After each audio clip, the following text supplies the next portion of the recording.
Hello! Hi, everybody! It's us again. Alive. It's me and Matilda. We've lost the other two. Rina and spacebunzz have both been. I don't know. I think they were spirited away by strange things that squelched and shamelessly, fleeted from shadows. They went for the window. They went for the window. Something like that. Even they went through the window, or something's happened to them. They're not here this week, but hopefully they'll. I think they wasn't going to be here every week anyway, so we kind of know they might be busy some weeks. I think Rina's busy this week, and Bunzz was going to come, but I think she's been struck by madness at the last minute.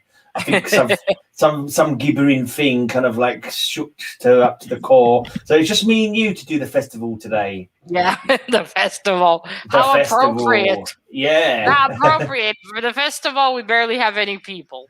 It's going to be a very lonely festival. Yeah, 2 people could be a festival, can't they? I don't know. What's the definition?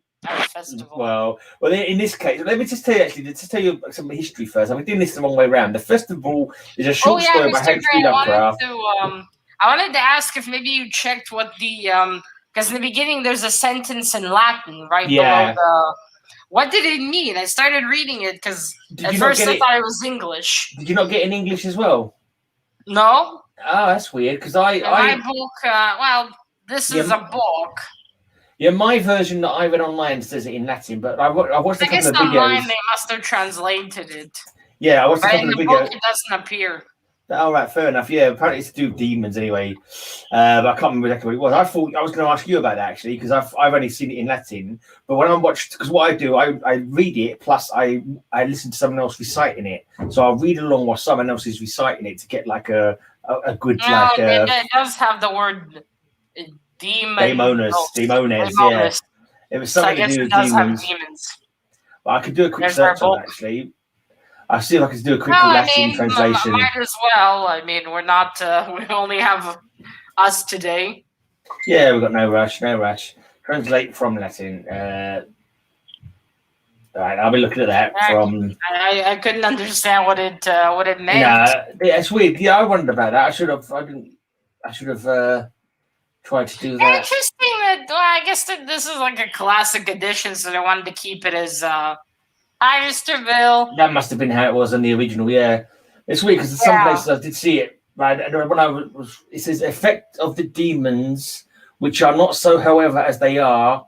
Yeah, it's not really translating very well. Men will submit to their that doesn't really help us. I wish I'd written it down now. I wish you told me before. I could have looked it up. But anyway, let me get back to what I was saying. Why don't you look for it now anyway? Yeah, I have, but it's not translating it very well. I've put it in the translator, and it just comes up effect of the demons. Don't put it. Translator is worth shit with that. Yeah, which I'm not sure. It can only handle a word at a time, and even then, it's not the best. Yeah. So anyway, let's just go back to what I was getting at. The festival. Yeah, but it could be useful if we know what it means. It could be, but it's too late because we can't find it out now. We've got to get on with I'm not going to spend an hour. I don't want to spend an hour looking that up. Let me get on with the... Right, so the festival is a short story by H.P. Lovecraft, written in October 1923 and published in the January 1925 issue of Weird Tales. Apparently, he was inspired by Lovecraft's first trip to Marblehead, Massachusetts in December 1922. Lovecraft later called the visit the most powerful single emotional climax experience during my nearly 40 years of existence. Basically, he loved the old town, and he got great kind of inspiration for this story by looking at the old town. Apparently, Marblehead's like one of the oldest New England towns. It says, in a flash, all the past of New England, all the past of Old England, all the past of Anglo-Saxondom and the Western world swept over me and identified me with the stupendous totality of all things in such a way as it never did before and never did again. This was the high tide of my life. So, he liked the architecture, he liked the old feel of the town, and that inspired him when it came to doing the festival. Hey, Bill. Right, so should we go on to the story?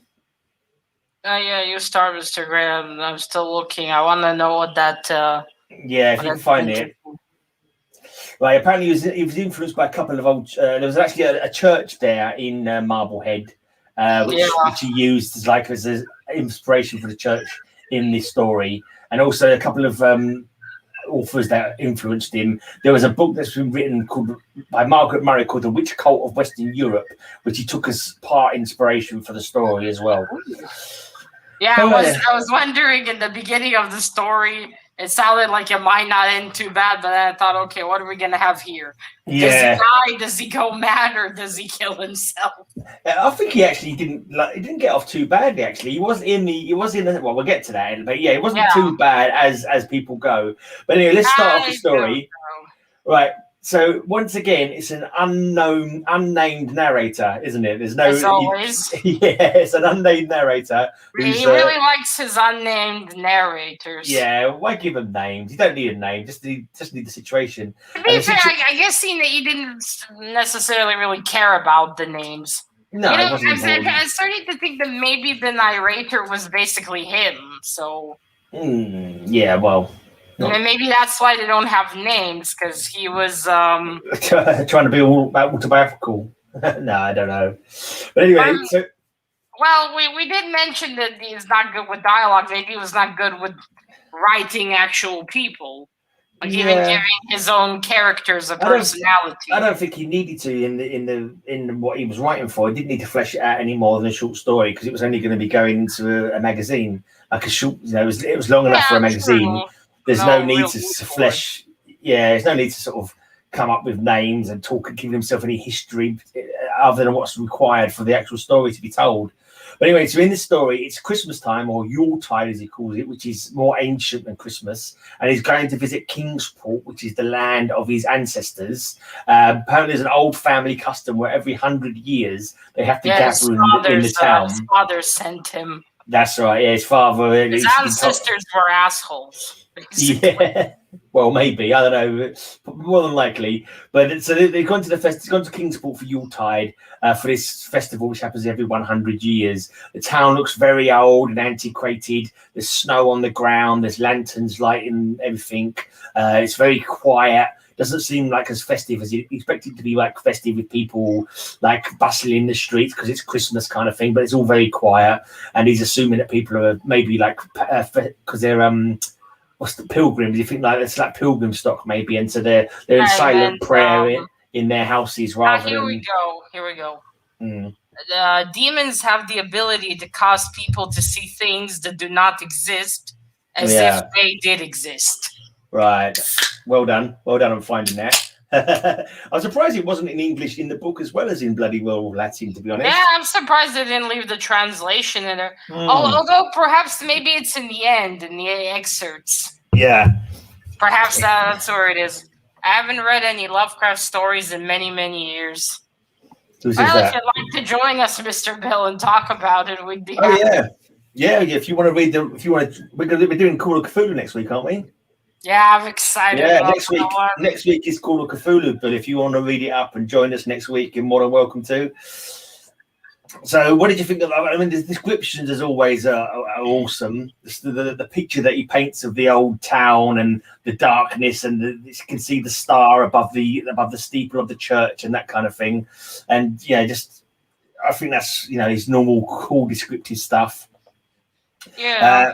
Well, that was all quite standard of him. Yeah, very, very loquacious, very talkative about the going into descriptions. Yeah. Doesn't delve much into the characters' faults or anything like that. It's more. Well, also it's the scene. It's also the first narrator that we actually get that mentions family. Yeah, true. Because normally they're all. Well, I mean, maybe they do have families, but they're not mentioned. Only in a very vague sense, though. Literally, like he's you don't know how close he was to his family. I got the feeling because his family wasn't with him, so they must have been long dead, I suppose. But also came from Lovecraft's childhood. That his dad was crazy and was sent away, and then his mom also lost it. But let's just concentrate just on the story rather than Lovecraft for a moment. But the festival is not really Christmas, though, is it? Though it's called Yuletide, it's something far. Yuletide. How do you pronounce that, Mr. Gray? Yuletide. Yuletide. Yeah, Yuletide. Yeah. It says It's not like Christmas. No, it's like it predates Christmas. It's ancient. Predates Christmas. There's a phrase that he says here. Does he say that it was even before the pagans? Yeah, well, I think did he mention the pagans? I can't remember if he mentioned the pagans, but when he's talking about his folks, the origin of his people, he says, "Mine were an old people, old even when this land was settled 300 years before, and they were strange because they had come as dark, furtive folk from opiate southern gardens of orchids and spoken another tongue before they learnt the tongue of the blue-eyed fishes." Yeah. So I'm guessing that his ancestry doesn't come from the people who came to America and settled the land, but from I think when I was reading some other text elsewhere, because what I do, I read a couple of bits wherever I can find it. I also listen to a podcast where other people talk about the story, and it was thought that his ancestry had come from down south, from South America, from like the Incas or something like that, but it talks about the southern gardens of orchids. So it's like they've got their own ancient rites and rituals that they know from down there of antiquity, and they come up and maybe it's a mixture. They've kind of mingled with the new people of the town, and I don't know whether they've married into each other's families. Well, they must have. Yeah, and probably shared the knowledge of their ancient stuff as well as maybe take some influence from the new people that came in, kind of thing. Because later on we find out they must have taken some influence, because some of the books that they have on the table are from, I'm assuming, from other parts. Centuries ago. Yeah, other parts. It says one was from the 1500s. Yeah. Of course, again, we have a mention of the Necronomicon. Yeah, we do. We certainly do. Right, let's go. So he goes to find the where we've got to go to. He knocks on the door. He's kind of dark and furtive. He's kind of feels a bit like disquieted. Feels like a very bad idea. Yeah, he feels a bit scared because he's kind of like he's a bit thrown off by the fact that there's no footprints in the snow anywhere, like as if no one's like walking the streets. Not really a lot of lights in the houses either. Yeah, that's right. And I mean, I'm guessing as well. Is it all lanterns? Would it have all been lanterns by that time? I'm not too sure, but it was only lantern lights. I think it was still lanterns. Yeah, and he goes. Because he mentions. Oh wait, sorry, that's in the Gunslinger. All right, so he gets to the house where he was supposed to go for the ritual. There's an old woman there spinning some wool. No, wait. Before that, there's the man with a wax mask face. Yeah, what scares him is that when the man comes and opens the door, he doesn't hear any footsteps. That's right, he doesn't hear any footsteps, and he says he was scared, but the blandness of the man's face made me feel at ease, like, because he didn't look like he was threatening. Yeah, for a moment. But later on, he says, I'm going to read another passage again. I looked at the old man's bland face. The more its very blandness terrified me. So it seems like I missed something out there. I would just go back. I'd say, sorry, wrong house. Bye. Yeah. The eyes never moved, and the skin was too like wax. Finally, I was sure it was not a face at all, but a fiendishly cunning mask. But the flabby hands, curiously gloved, wrote genially on the tablet and told me I must wait a while before I could be led to I was so surprised to see the word tablet for a second. Yeah, that's right. So I realized he couldn't speak. Have been, a wax tablet. Just a wooden board. Yeah. I think it's either a wax tablet. Yeah, it's either a wax tablet or it's a slate that he chalks on, something like that. But yeah, the guy can't speak. Well, wasn't it 1 second? Yeah, let's let your are they after you? They come for you, Matilda. They finally found your location. Is it? Yeah, right. Oh dear. It's probably an ambulance. No, I am. But then I figured out. Wait. He means a tablet, probably a piece of wood and paper on it. Yeah, it's either that or slate, or it could be a wax tablet. They used to use wax tablets, didn't they? But how did they write? They just written on the wax? Yeah, they'd carve into the wax. They'd use a sharp implement to tool into the wax, and then they'd smooth it down again, and then carve into it again. But I don't know. It feels like writing on paper would have been quicker. But interesting. Possibly. That's also not a bad idea. Yeah, it was an H.P. Lovecraft tablet. Yeah, but the wax tablet is an older kind of an older thing. So that's what made me think of wax tablet. But it doesn't say whether it's paper or wax or what. It doesn't mention what it is he's writing he with. Wrote on it, but I just immediately assumed, oh wait, he must mean he wrote it on a piece of paper, because it's not even mentioned with what he wrote. No, exactly. But the fact it says tablet makes me think of a wax tablet. But although I think it might be still pen and paper. It might be. It's the least important part of the story. No, but it's interesting how it's not even mentioned how he wrote. Not even a word. He took his pen and wrote this. All we know is he was only communicating via this writing. He wasn't able to speak to him, so that's an interesting. No one actually speaks to him. And in fact, when he's sitting there waiting, he kind of notices he can't work. It's quite dark in there. He thinks there's some people sitting on another sort of chair, like with their backs to him, kind of thing. He can't see them past the backs of the chair, and then he thinks the window opens and they disappear, and suddenly he gets a feeling that they're not there anymore. I don't know if that meant they're supposed to have flown out the window or something like that. I wasn't too sure. But another thing about the guy with the waxen face, he also has flabby hands that he wears gloves, so it's like he's kind of hiding his hands, kind of thing. And his hands being like flabby makes you think that they're like, you know, what is he actually hiding with those gloves, you know? I don't remember the gloves. Yeah, he does say that he was flabby hands. We need to get to the the bottom of this tablet conundrum. And he has to sit around and wait for a while. There's nothing much said. So he's sitting there, and there's like this coffee table with books, Old Morrister's Wild Marvels of Science, The Terrible Sadissimus Triumphatus of Joseph Glanville, published in 1681, The Shocking Daemonolatria of Regimus, printed in 1595 at Lyon, and worst of all, The Unmentionable Necronomicon of the Mad Abdul Al. Why does he choose to read the Necronomicon? Yeah, the Necronomicon, yeah. In Aulus Wormius's forbidden Latin translation, a book which I had never seen, but of which I had heard monstrous things whispered. Just that turn of phrase is cool. Yeah. Yeah, and he's like, you know what? I'm gonna pick that up and read it. Yeah. He's you think you've heard, I think just even see what's on the coffee table, I think maybe this isn't the kind of festival I need to be. Yeah, but also the narrator from which one was it?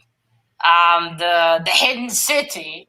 Yeah. He also heard that Arabs are frightened of it, and still he went to look for it. Yeah, so. the nameless city. And the conclusion is that we get from this is that all H.P. Lovecraft's characters were suicidal.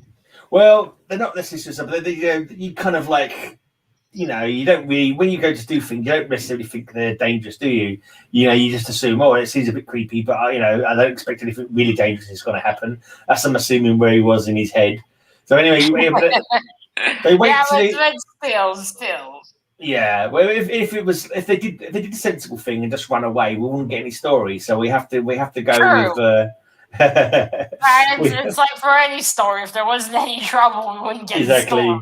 If everyone stepped out at the last minute, you know, this first sign of danger. What's that? There's a joke horror trailer.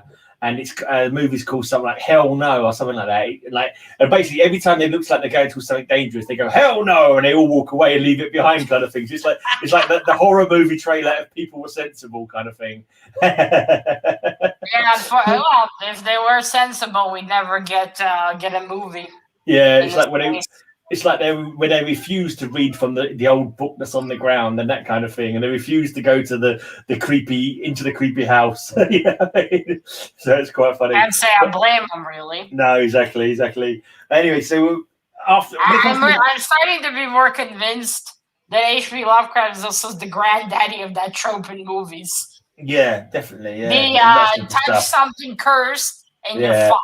Yeah, or read something from a book you shouldn't read, that kind of thing. Yeah, or take something from a demon or a ghost or whatever you shouldn't take. Or even seek knowledge that should be left to lie. Yeah. You know? Don't go seeking out knowledge that you don't need to know. You know, leave it like to the Hidden City. Yeah, it's been forgotten because you know you don't need to remember it. The sensible people. You really should have listened to the Arabs. Yeah, if the whole people are refusing to go to the city, then you've got to think there's a reason why. The trouble is, he's just thinking it's what do you call it? It's fable and myth and and just like superstition. You know, lots of the modern people think, oh, it's a superstition, not going to worry about that kind of thing. It's like the Egyptian, the pyramids, the curses and so forth. They ignored them, didn't they? The tablet was hunted. Perhaps it was a vessel with which to channel Hellboy with a written incantation. You're a very silly man, Mr. Bill. I insist that you kick yourself out. I'll put yourself on timeout. Has he got a blue spanner? I think he should put himself in timeout. I don't think he has. You're gonna have to give him a wrench first, and then you're gonna curse yourself for giving him a wrench. Yeah, I'll give you a wrench so you can silence yourself from chat. Anyway, so why do you think it was 11 o'clock that they sort of left the house and started? Everyone left their houses at 11, didn't they? Was it 11? It was 11 o'clock. Yeah, everyone left the houses at 11. Well, you think kind of midnight. Sometimes I really gotta be careful when I read, because H.P. Lovecraft's sentences are so long sometimes. Yeah. Sometimes when I read it, I lose my place, and I skip over a line. Yeah. There's just so many words in there that are difficult too. I would recommend trying what I do with it now, because I just find you'll always find someone doing a read along of it, and it's really cool to read it yourself while someone else is reading along. I can't, Mr. Gray. I can't both listen to someone read it myself. I can't pay attention to both of those things. No, but you haven't got to concentrate on both, because you're reading exactly the same words the other fella's reading. So it's kind of like so any word you can't pronounce kind of thing. They normally do. I know, but I can't. He'll put me out of it. I'll look at something else and I lost my mind. Right. Anyway, so 11 o'clock, they all leave the house. They walk to the church. Maybe kind of before the devil's hour thing. Yeah. What did they say? No, if it's 11 o'clock at night, then it's right before midnight. Yeah. Was it morning? Wait, it's nighttime. It's nighttime. Yeah, he came there at nighttime, so maybe right before the moon goes up. No, the moon was already out. No, I'm sure the moon was already out, because he saw the stars were in the sky, weren't they? Because he saw it's just winter, isn't it? So it would have been dark for quite a while by then. But anyway, they walked to the church. Perhaps it has something to do with, it needed to be like already night, deep into the night. Yeah, maybe there's no reason for it, but it's just normally it'll be midnight and these kind of things. But instead he went for 11. Is the witching hour. I'm thinking of the comic. Exactly. Well, so they go to the church, and there's this line here. Amid these hushed throngs, I followed my voiceless guides, jostled by elbows that seemed preternaturally soft, and pressed by chests and stomachs that seemed abnormally pulpy, but seeing never a face and hearing never a word.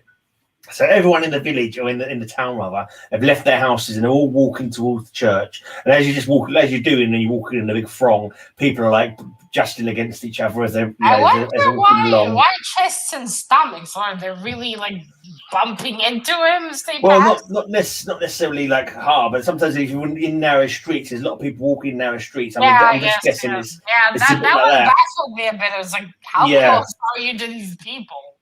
You feel their chests and stomach. There's a lot of people in the town, and they're walking through quite narrow streets, because if you remember at one point they had the tips of the roofs of the houses are almost touching. Remember they said that at one point? Yeah. Because they're really quite close together. So I imagine that's all that's happening. But he's just noticing that when people are, maybe that might put a little like a question mark in your head kind of thing, like what's going on here? That's a bit weird. Actually, what it made me think of as he described the people was that they're all dead. You think they're all dead? Yeah, that's what I immediately thought of. These are corpses. Maybe. I've got a different take on corpses. I've got a different take on it. Or zombies, even. Zombies. Yeah. I always felt like this town was just kept alive just to repeat this ritual every century. That's a good theory. That's a good theory, and like we as we see later, we'll get to that later on. When we can go through the theories once we give the ending kind of thing. But so they get to the church. They will go down. Like he's like the last one to go in there. The guy's kind of pulling on his arm. He's determined to be the last one. Yeah, he's determined to be the last. He does something about it. It doesn't. No, that doesn't really help him later on, does it? Well, I don't know. Maybe it did help him. Later on when he at the end he kind of being last. Yeah, but only because but when he refused that time, like the time before the church, it didn't really help him. No, he still goes into the church. Yeah. At this point, he's not really scared, is he? He's got a little bit creeped out. He's feeling a little on edge. Somewhat creeped out, but still curiosity, I think, gets the best of him again. Yeah, and also or perhaps he's also starting to get into this trance like the other people. Maybe, but also he knows his family have told him he's got to come to this, so he feels it's like it's like a feels obligated. Exactly, thing that he must do. And you kind of wonder if there's any other rituals he learned along the way as well. I don't know if they brought him up or they're just saying you must come in to go to this place on this date, and is that what they did? He doesn't mention if he was religious in other ways or anything like that, or whether he was a Christian or anything like that, or whether any other rituals were taught to him as he was growing up. Who knows? But he did know about the Necronomicon, didn't he? So I don't know. Maybe he had a little bit of knowledge of strange things. But so anyway, they get into the church. He did read some things in the Necronomicon right before. Yeah. Like in the part in the church when they started to go down, reminded you of some of the parts in the Hidden City. Yeah. When they go down. That's right. Yeah. I mean, obviously not the same descriptions, but it kind of made you think about it. Yeah, but anything underground and subterranean, it's got to be more scary, isn't it? If we going into the ground, in the dark, in the depths of the earth, there's got to be, especially underneath a church that's got there's a good thing about the gravestones looking like the fingernails of a gigantic corpse sticking out of the ground or something like that. Do you remember that sentence? Yeah, that was kind of that was like the black fingernails of the corpse sticking out. Yeah, that was good imagery. I thought it was a really good imagery. Very, very creepy. Yeah. Well, so they go down this passage, down these stairs into the ground. I'll read you another passage. As the steps and the passage grew broader, I heard another sound, the thin, whining mockery of a feeble flute, and suddenly there spread out before me the boundless vista of an inner world, a vast fungus shore, lit by a belching column of sick greenish flame, and washed by a wide, oily river that flowed from abysses frightful and unsuspected to join the blackest gulfs of the immemorial ocean. I think I read that wrong. Immemorial ocean. I'm always reading it wrong. I could see that scene in my head. Yeah. So I read it. He's gone down these stairs. Eventually look like they've been carved out of solid rocks. I think he's under a mountain. So he's under a mountain or under a cliff by the sea. And so he gets down to the bottom. There's this green pillar of flame coming out of the ground. An oily river which is flowing to the ocean, which is quite near the ocean. It sounds nasty. Yeah, this town is by the sea, isn't it? It's on the ocean because they talked about the harbour earlier on. So we know it's by the ocean, and this weird oily river must be an underground river. But this flame, this sort of column of flame, it says at one point it doesn't cast any shadows. So somehow the light from it doesn't cause shadows from all the people. And they all start to sort of stand around the flame, like doing like a ritual, like doing obeisances, as they call it. So I don't know, bowing down before it. Makes you think that they're not alive.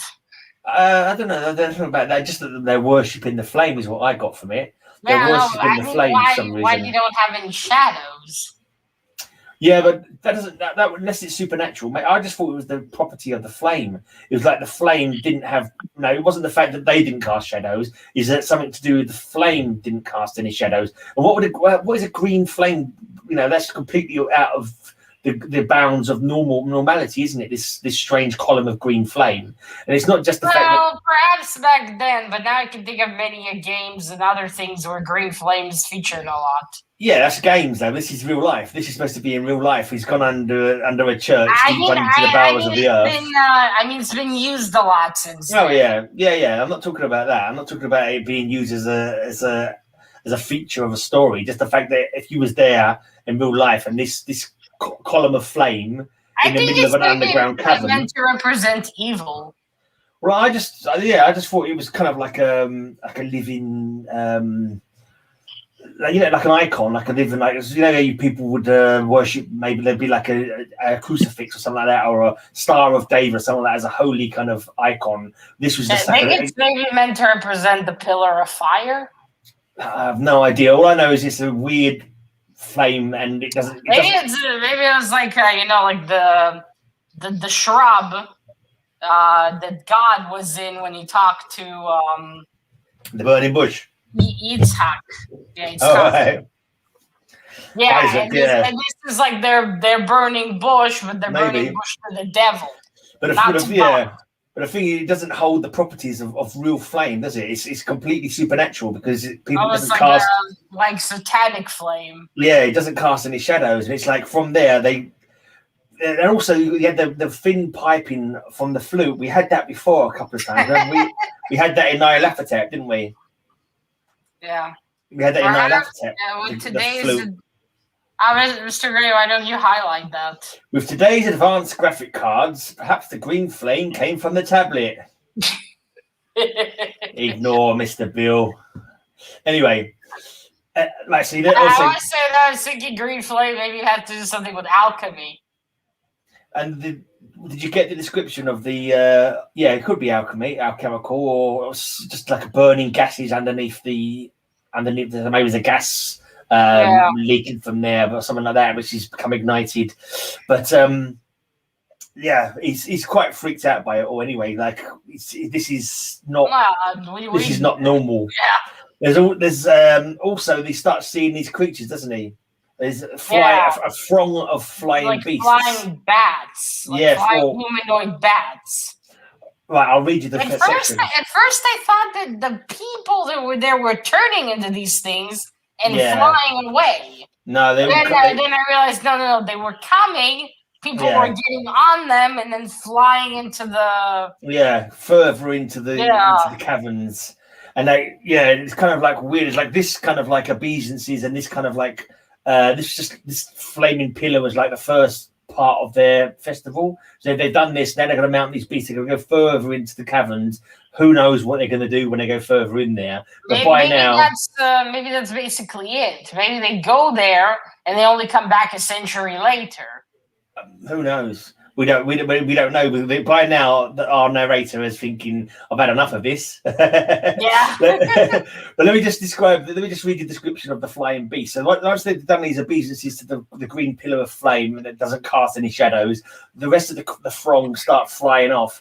There flopped rhythmically a horde of tame, trained, hybrid winged things that no sound eye could ever wholly grasp or sound brain ever wholly remember. They were not altogether crows, nor moles, nor buzzards, nor ants, nor vampire bats, nor decomposed human beings, but something I cannot and must not recall. So these things are just absolute abominations. Like these things, like they bear no real resemblance to any one creature or one thing. They're just like a mixture of all these. Just definitely nothing. Like with the hidden city. Yeah, the exactly. People, how they're not just one thing; they're several things together. Definitely, yeah. And he's kind of by now thinking, you know what? I've kind of had enough. I don't think I want to do this festival anymore. I've had enough of this festival. I think, and he's starting to think he doesn't. These things are just like obviously blowing his mind. He's already been on edge because of all the weirdness of the people, the fact he doesn't feel that he doesn't actually say it in so many words, but he's discovered that they don't feel right. They're very soft bodies, and this guy's got flabby hands. He's not even sure if it's his real face. And then as he's thinking about not wanting to get on the beast, the beast starts to go off, and the old man with the mask stops it. And as he's trying to stop it, his mask comes off. No, wait. But before that, because he refuses to go, the old man's there with him. Yeah. Trying to convince him to go, showing him a watch that belonged to his great grandfather. That's right. Yeah. I'm your family. I'm your ancestor. Right. I'm with you. Well, what else does he show him? Shows him a ring. Shows him a ring and a watch. And he says that he knows for a fact from papers that he'd read that they've been buried. That watch had been buried with his great grandfather, and that's when the mask slips. That's when the guy's mask slips. He doesn't even fully see what his face looks like because it's darkness, doesn't it? I think he does see, but he doesn't describe it. I think he does see because at that point he just runs. He's only because the man's blocking his way to the steps. He jumps into the oily river. Exactly. Whatever he sees underneath that mask is something that's must have been hideous. It's much too much for him. He's not over. I meant to write down that blinky bit of what he actually said, but he doesn't make any description. Just I don't write it down. I meant to write it down. No, but he just basically he dives into the river, doesn't he? He dives into the river at that point. Comic issues is here. Hello. He says, presently the old man drew back his hood and pointed to the family resemblance in his face, but I only shuddered because I was sure. The wax mask. Yeah. Because I was sure that the face was merely a devilish waxen mask. Yeah. And then let's see if I can see where it says, so the suddenness of his motion dislodged the waxen mask from what should have been his head.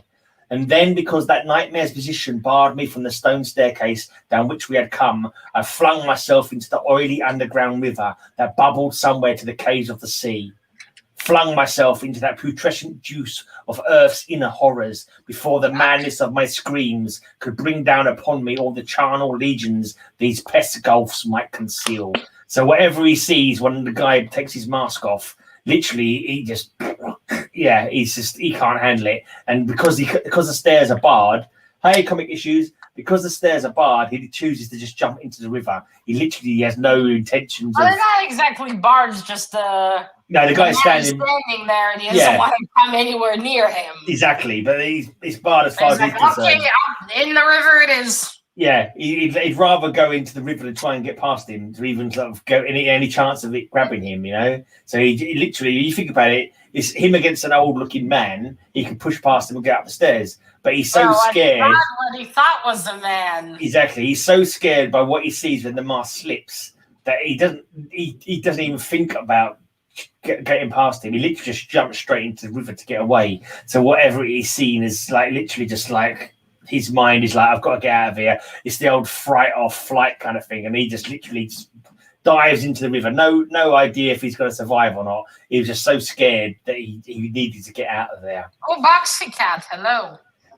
Hi, Boxy Cat. Hi, comic issues. Yeah. So then he wakes up in the hospital. He flowed down the river into the sea. He was picked out when you think about it, if he wasn't as terrified, maybe he could have outrun the old man. Oh, yeah. Because when you think about it, he kept trying to pull him to go on the beast, but he could never seem to really force him to do it. That was the thing. I couldn't work out whether this is the thing we could discuss. I mean, what was he there for? I think they were kind of. I can't make up my mind. Yeah, what was really the purpose of him being there? Why did these people needed him? Well, because he's of the family. He's of the family, so he's like, I don't think he was there as a sacrifice. I don't think they was going to do anything nasty to him because they weren't. They could have, if they wanted him for something that they could have knocked him over the head and dragged him there, couldn't they? Easily, they could have outnumbered him. Yeah, but that would make too much sense for Lovecraft. No, but that's what makes me think they didn't want him like that. They didn't. They want, because he's part of the family. They wanted to initiate him into the family because every 100 years, like you say, this ritual goes on every 100 years, and for all we know, this guy could have been his great grandfather. For all we know. Oh yeah, because he mentions the watch. Yeah, he was buried with it. Yeah, but how is he still? Perhaps he was brought there as a replacement to the grandfather. I don't know. I mean, it could have been that he's maybe by going there, he'll live forever there or something like that. I mean, it's a bit. I think maybe they were trying to get someone else in there. Yeah, it's possible. It's possible. Like, it's one of those like head scratcher ones. There's another one with Lovecraft. Yeah, you've got to make up your own story. There's no. It's not. He doesn't blinking dot every I and cross every T. He paints you like a broad picture and then goes, "You work out what you think happened." Or you work out what you think what they think was going to happen. About it, it maybe wouldn't be the best idea for them to do that because they would need him to continue the lineage. Yeah. They take him away and don't let him return. He won't be able to do that. Whether they would let him back out into the society, whether they'd initiate him into their rituals and their ways. Maybe he would be a changed man. Maybe whatever they was going to do would make him more like them. It was like, it's really kind of, it's really, it's just hard to know, that's the whole thing. He doesn't mention whether he mentions his parents or his father told him to come there, but his father probably missed the ritual because it's only every 100 years. So you wouldn't always necessarily. So his grandfather would have seen it, but not his father. Quite possibly. So we don't know what the plan was going to be for him. Maybe his body was going to be taken over by something. Maybe that was. Cat says if I read the story, it was 30 years. It was 30 odd years ago. Maybe his grandfather needed a new body. Who knows? That's a possibility. Yeah, maybe whatever it was that. Maybe that thing with the waxen figure of face, maybe that was his something that had possessed the body of his great grandfather, and maybe he wanted him to be the new body kind of thing. But the fact that they didn't knock him over the head and drag him there when they could easily have done makes me think that would have made the story end pretty quickly. Yeah, no, but that's what makes me think that wasn't their intention. That's what makes me think maybe that wasn't the case. Think so. If you think about it, if they did that to take a new body, then supposedly this is great grandfather, he would have looked far more fresh and less waxy. Because if he took the body of his grandfather, it would be a lot more fresh looking. At least. Some reason he wants to mention the film Get Out. You can mention it. I'm not quite sure it's got anything to do with this film, though. Isn't that one about hypnosis where he hypnotizes? It's because it's got some Lovecraft elements to it. Yeah, it's a good point, actually. In the film Get Out. Did I hear about that one?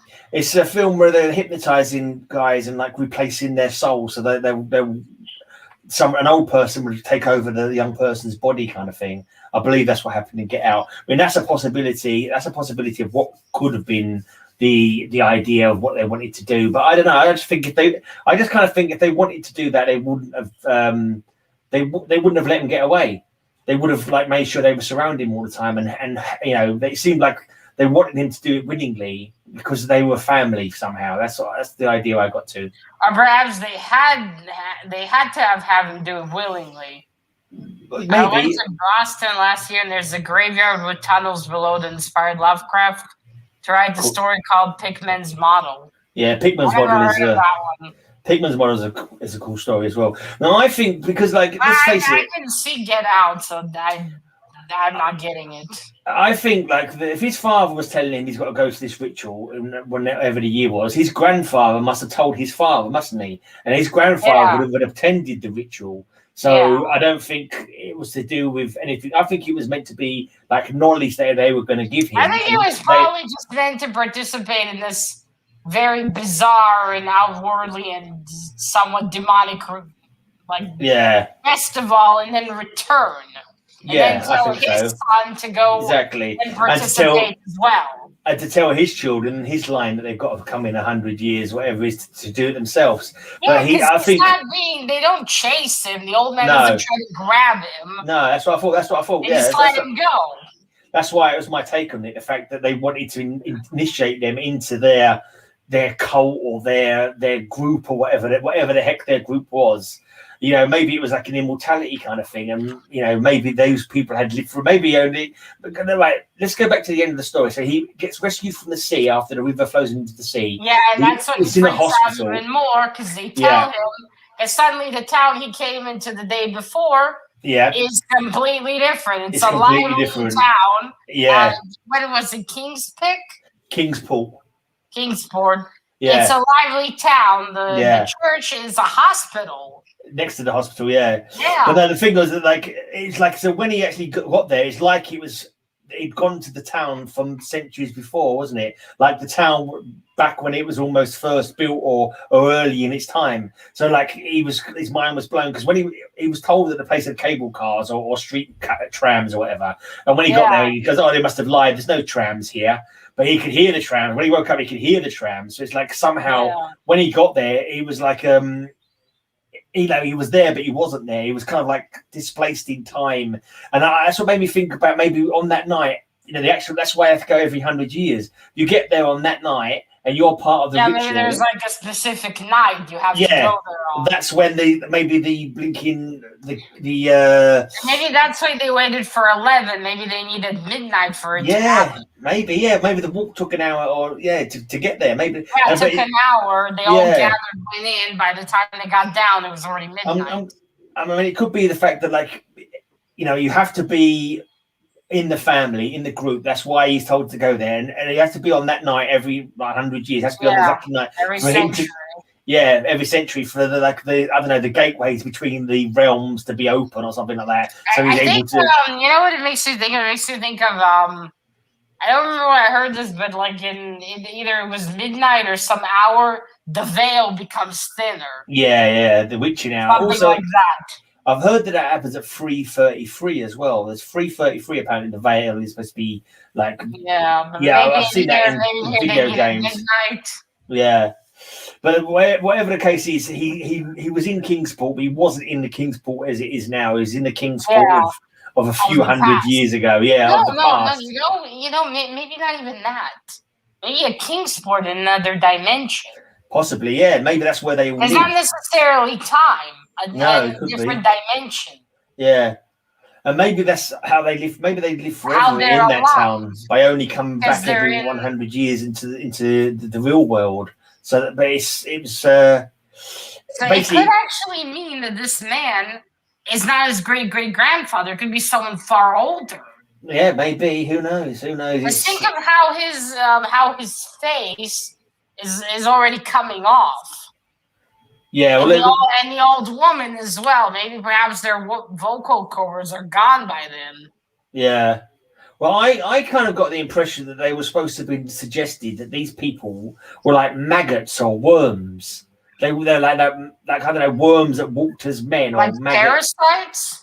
No, I don't know, like underground things that somehow had either maybe they'd eaten the bodies and taken on their knowledge, like their memory or something like that, or I don't know, just about the way their bodies were flabby and soft and like there was some maybe it's just elements. How they are in this other dimension. Because when you think about it, if they're just there existing, they don't seem to eat, to sleep, to do anything else really.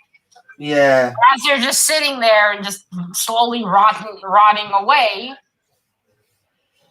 like dead men. Yeah, I think the thing was they're supposed to have come from under in the caverns as well, in the subterranean. That's what made me think they were kind of like worm things, or somehow maybe it was like a worm god, and the rituals were to the worm gods, and so the people who worshipped them became worm-like themselves.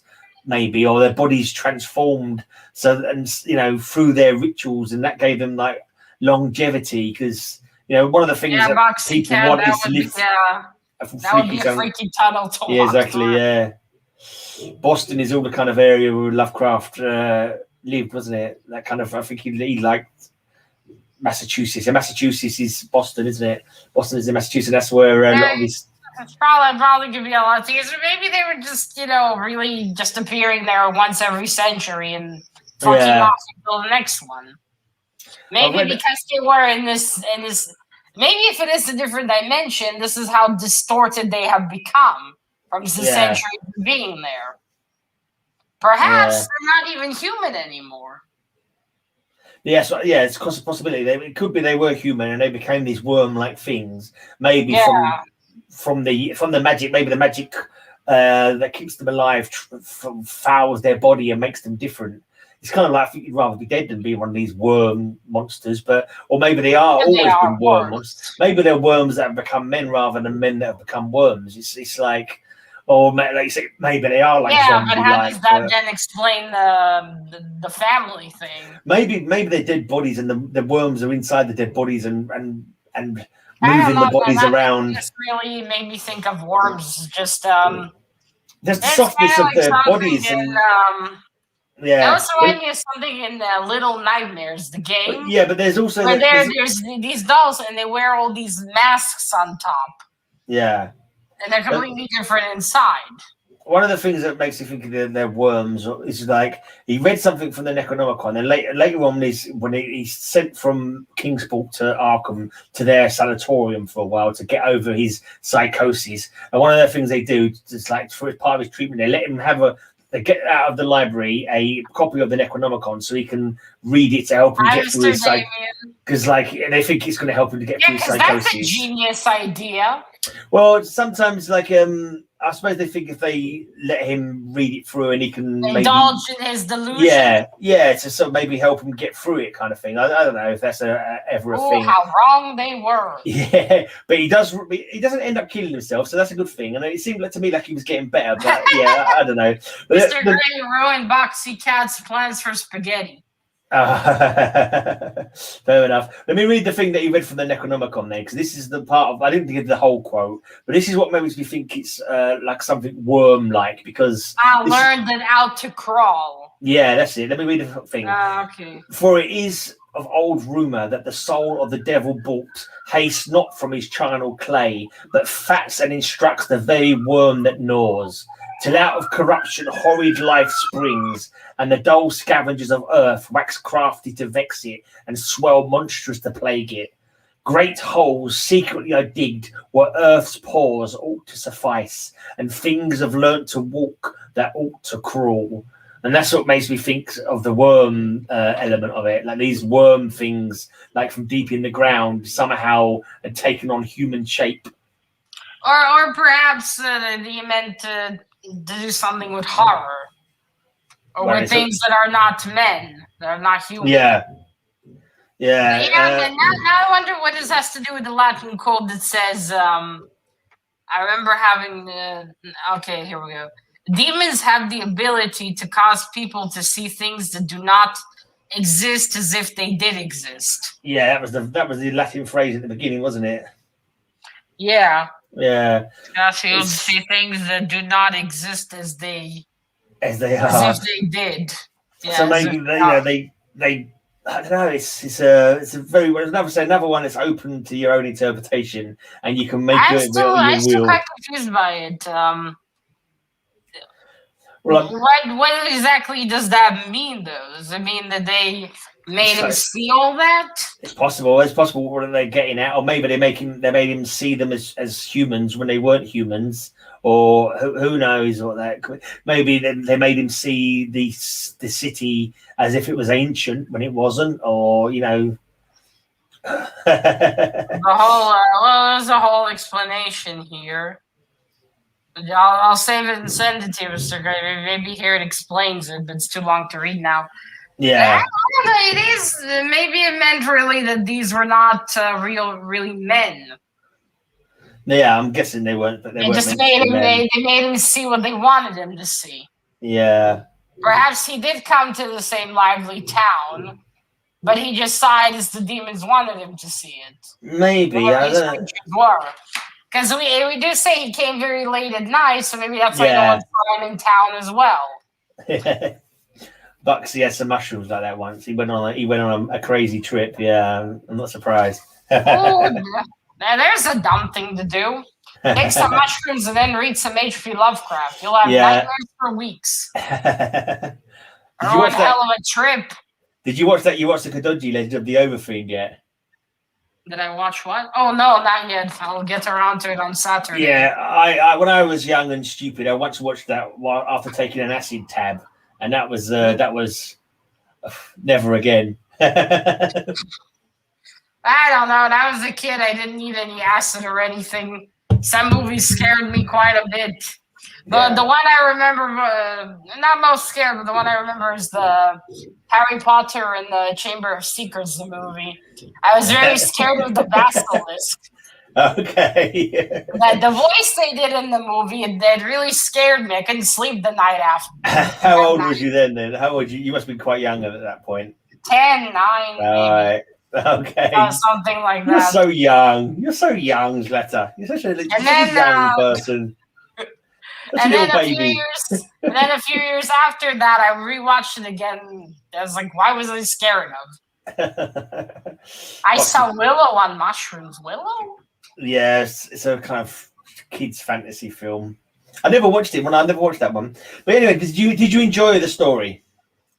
Yeah, it was quite interesting. Again, I was wondering, what's going to happen to this motherfucker? Is he gonna go crazy, kill himself, or get killed? I think he definitely went at least slightly crazy, but I kind of got the impression that he wasn't completely foaming at the mouth, or it didn't seem like he was in fear.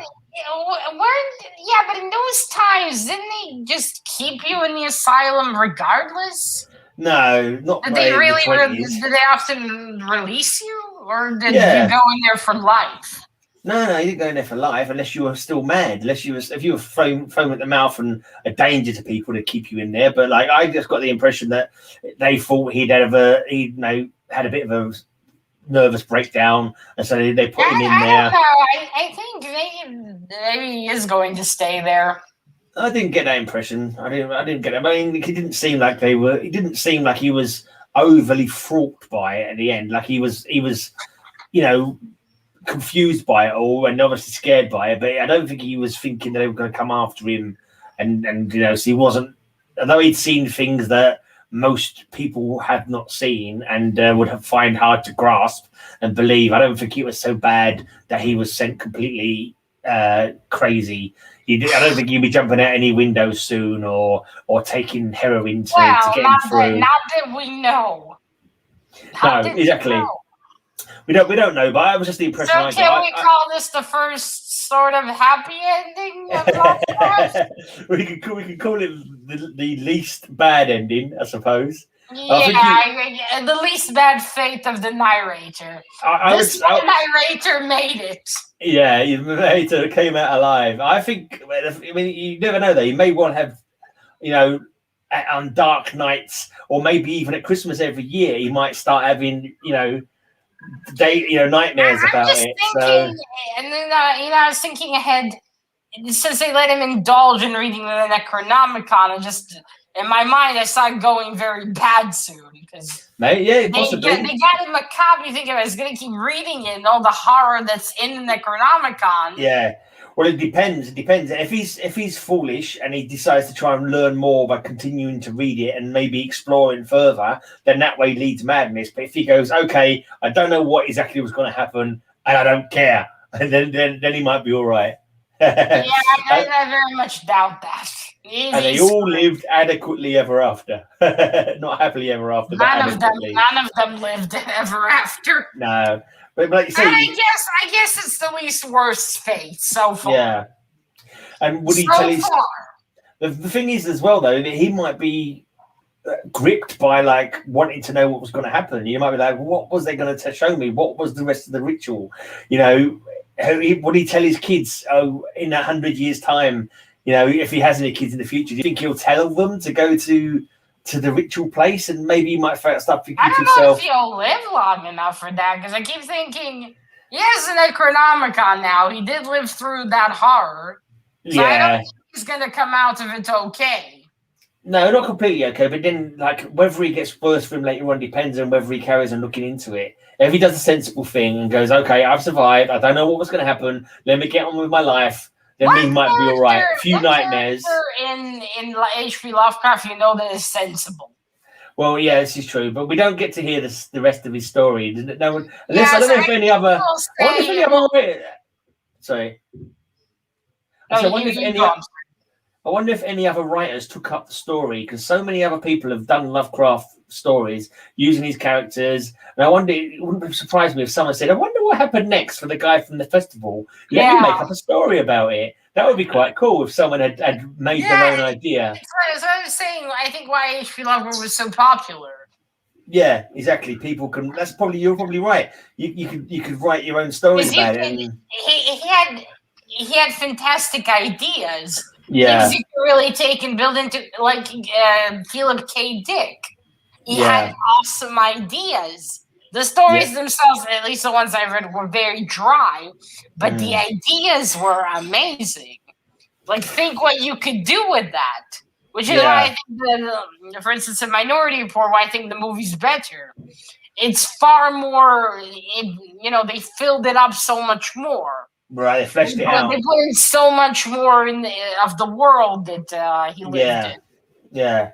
That is true. That's one of the beauties of his stuff is that people they're just the general germ of the idea of there's things out there that we don't know. Idea. Yeah, give them the idea, and it inspired generations. Yeah, people also, make up their own writers, right? Think of all the I saw in videos Mr. Castle did. All these like horror writers, how they were all inspired by Lovecraft. Oh yeah, loads. By Lovecraft stories. Yeah. So it's just a lot of his stories might not really make a lot of sense or be too open. Yeah. But still, they inspired generations. Yeah. People who will go into more depth and to flesh out the stories into proper novels. But quite a lot of I think how captivating they are. There's so many people, they don't even know what Cthulhu about, but you have heard the name at some point. Yeah. I did too. I didn't even know who H.P. Lovecraft was, but I did hear about Cthulhu. Yeah, that's. At some point hear about Cthulhu.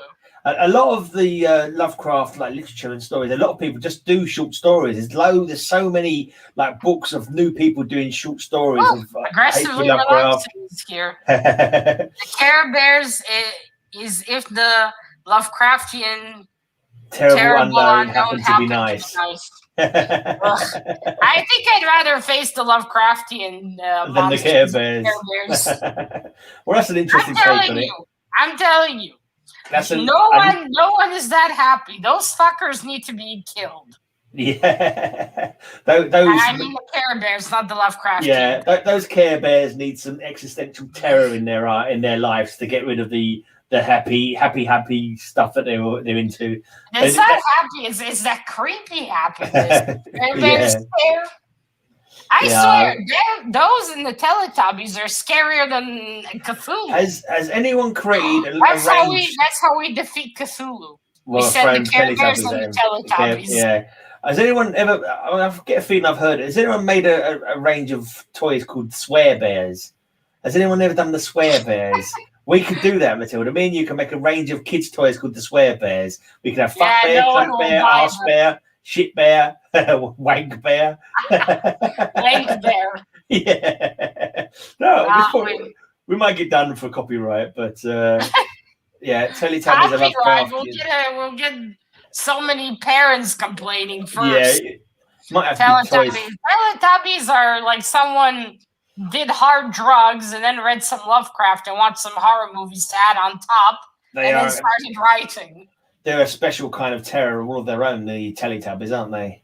Yeah, even as a kid, I thought they were fucking creepy. I remember watching one episode, I was like, what the hell am I watching? What am I watching right now?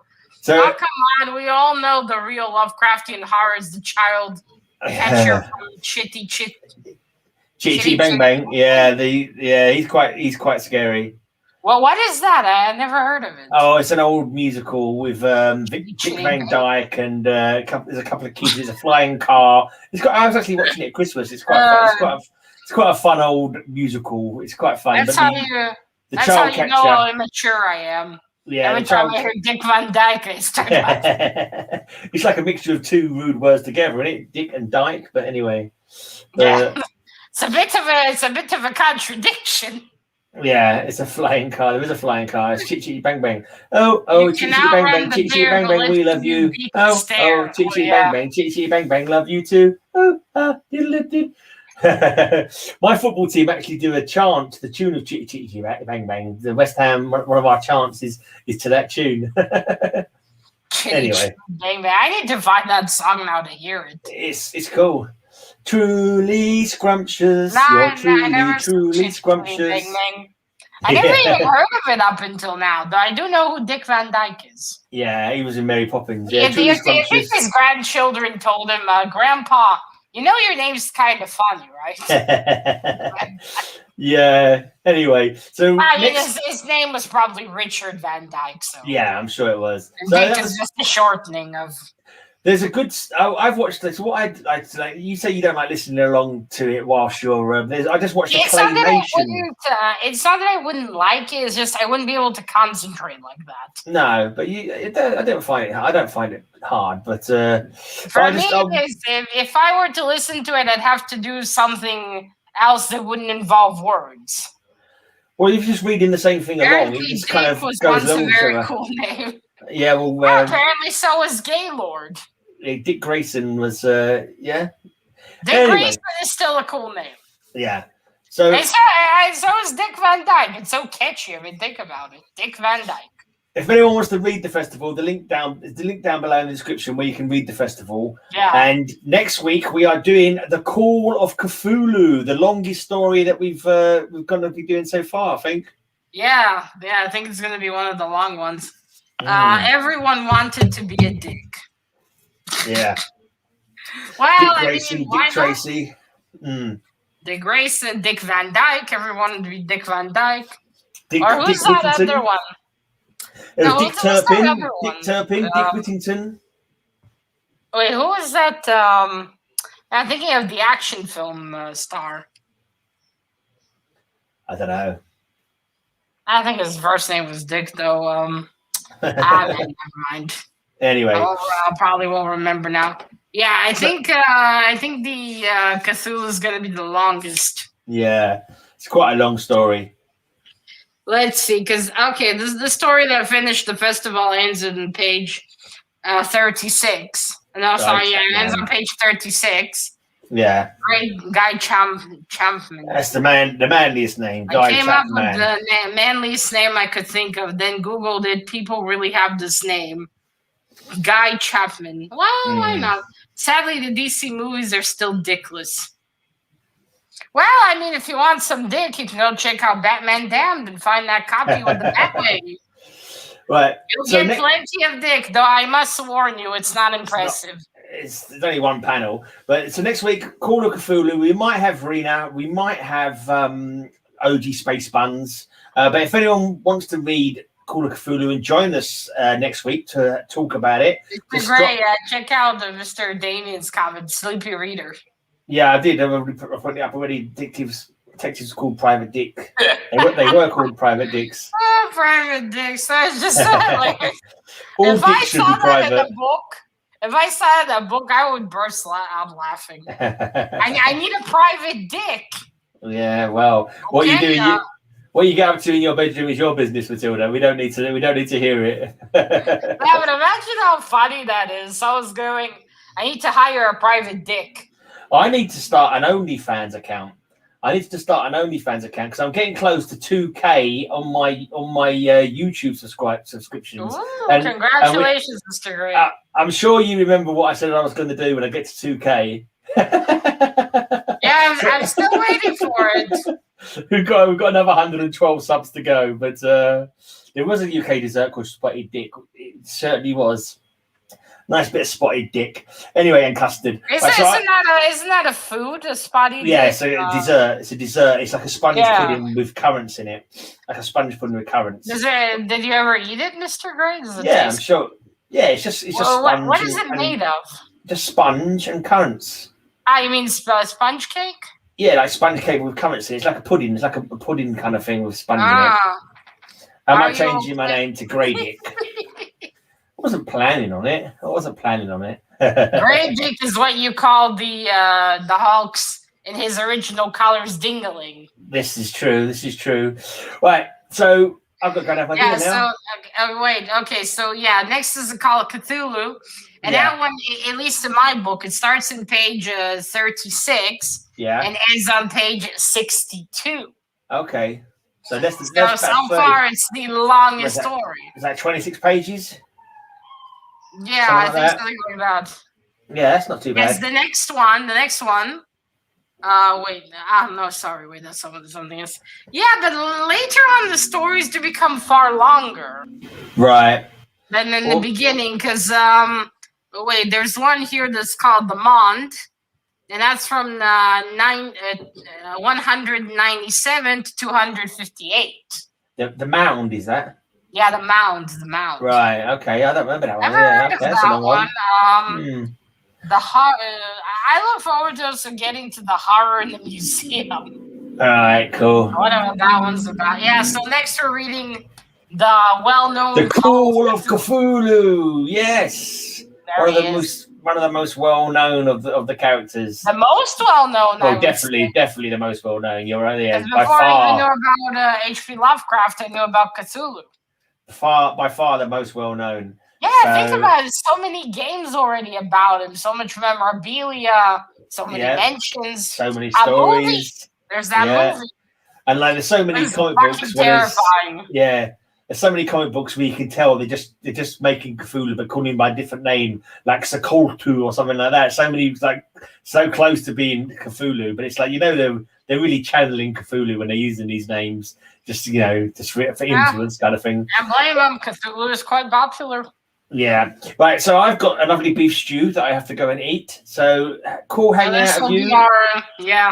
Hopefully next week we'll have spacebunzz and Rina back. Yeah, the thing is, they can join us. The thing is with those two is that they don't have the they keep going insane and not being able to join us. I think us two must be already insane that we can't get any more insane, and that's why we're able to handle the mind numbing, sanity blasting stories of Lovecraft, because we're already a pair of nut jobs. Our brains are already pretty fucked, so nothing can terrify us further. Yeah. I'll see you on Saturday for Cover Slingers.